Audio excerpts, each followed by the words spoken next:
नमस्कार आपण समस्त को टेक विज्ञान चैनल रे स्वागत।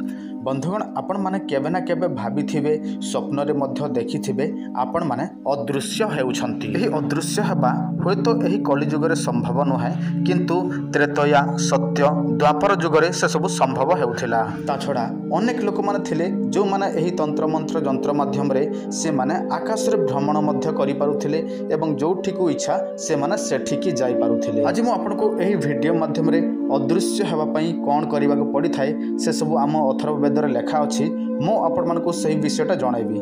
जदि आपण माने चेष्टा करिवे करिया पई ताहले निश्चय करंतु, किंतु विधि विधान सहित। मु जानिछि आपण माने मध्य जानिछंती एही कलि जुग रे से सब संभव नहे, तथापि आमे एही विषयटा जानि नेबा काहेकि ना आम पूर्व पुरुष माने केउ सब चमत्कार करूथिले से सब तो आमे जानिथिबा निहाती आवश्यक। तथापि मनीष चाहिए असंभव को मध्य संभव करि पारे।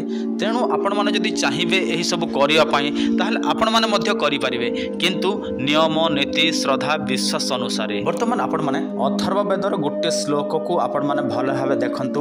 आ जदि संस्कृत भाषा जानिछंती ताहले आपण माने पढ़ंतु, नहले मु आपण माने को ओडिया रे कहि दउछि सुनंतु। देखंतु अश्विनी नक्षत्र रे कुश गछर बंधक बुझिले, कुश गछर मलांग को आपण माने पूजा विधि विधान सहित आनिबे एवं सेटा को त्रिलोह निर्मित गोटे ताबिज रे पुरे की आपण माने मुखरे धारण करिवे, अर्थात पार्टी भितर पुरेबे, ताहले सही मनुष्य संगे संग अदृश्य हो जाती। एबे आपण मानक मध्यरु केते जण कहिबे गुरुजी आपण एही सब केबे करिसंती कि?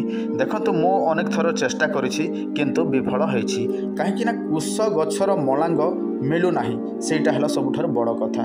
जदि कुश गछर मलांग मिलंता ताहले मो अनेक थर कोन मो हजार थर भी ट्राए करंती, किंतु दुर्भाग्य जे कुश गछर मलांग मिलु नाही। मो एही कुश गछर मलांग संधान रे अनेक जगह को भ्रमण करिछि, तथापि कौनसी जगार संधान हेउ नाही।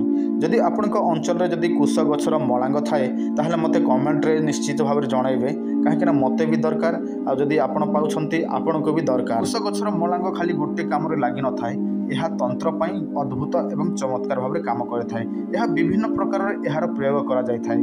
जदि आपण माने यार संधान करि पारंती ताहले मते जणाइबे, ताहले मो यार प्रयोग विधि मध्य आपण समस्त को जणाइबी। मो आपण मानको अधिक किछि कहू नाही। आशा करूछि आपण माने संपूर्ण भाव बुझी जाइथिबे। जदि बुझी पारु नाहंती ताहले होयतो आपण माने मते कमेंट रे लेखंतु। आ क्षमा करिवे, मो अधिकांश समय कोन रहउछि कि अलग अलग जगह को पूजा करिया पई हम जाउछि, तेणु कमेंट रे मध्य रिप्लाई करि पारु नाही, किंतु रिप्लाई करूछि। जते जनकर इंपोर्टेंट कमेंट थाए से सब रिप्लाई करि थाए।